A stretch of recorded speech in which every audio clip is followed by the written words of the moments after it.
Hey, so I just finished watching The Father, and yeah, it was really good.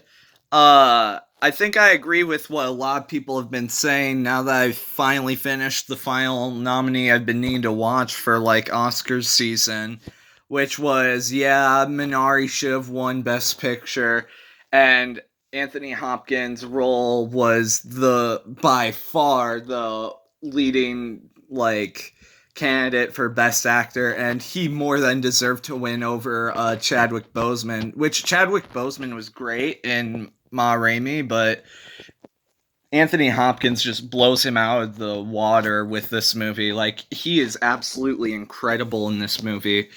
I also really dug the way that the movie goes non-linear and has like a very psychological angle to it. It feels more like a psychological thriller than like your typical like disease drama movie. My only complaint with it, and it's a big one, is when it has to do that genre shift for the very ending. I mean, like the very last scene, it doesn't translate very well for me personally. It feels really weird, like a really downbeat ending, and like it just kind of sucks. Anthony Hopkins totally pulls it off though. Like, he makes the ending work enough that I'm not gonna say that the movie's ruined from it. And it does like make sense that it's like there's not really a good way to end this movie, but it just feels so weird and like not great. I don't like I I don't know how I feel about the. I don't like the ending. I really don't like the ending. It's just really weird, and it feels like it belongs to a really different film than the one you've been watching up to that point, because it goes really sappy, and like the dialogue is really different. And I get that it's supposed to be an emotional, like more I think it's subtly hinting at the main character like dying soon beyond the closing credits. But the way that they execute the, pardon my pun, the final scene just doesn't really work for me. Though, like I said, the only thing that worked was Anthony Hopkins. Like, he's so good in it.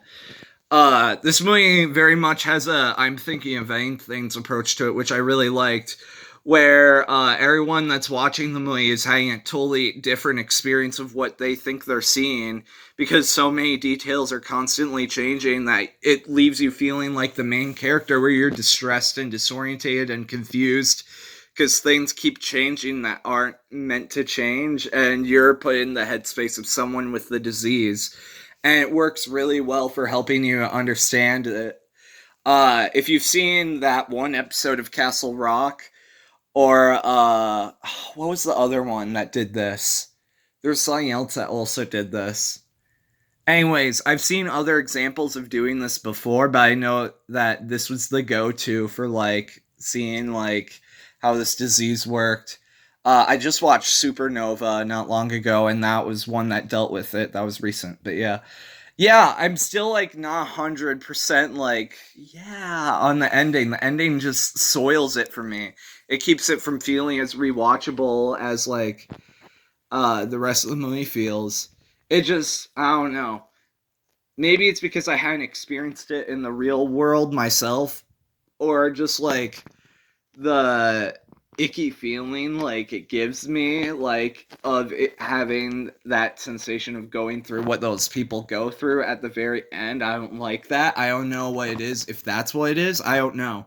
It just, something feels wrong about the ending that I don't like. It also, the ending also felt like a ripoff of that Ghost Stories movie, the one with Martin Freeman. It seems like that twist ending got ripped off really hard here. So I think that was another thing that took away from the impact of the ending for me and was very distracting. Uh, yeah, there's something like oddly sinister that was unintentional to the ending that I just can't get over. The ending is such like uh a blemish on like what would otherwise be a fantastic movie. Like, I would so recommend this movie, but ending just sticks out like the one freckle, and it bugs me. But I'm still going to give this an 8.75 because up to that point, it's a wild and fantastic ride. I highly recommend it.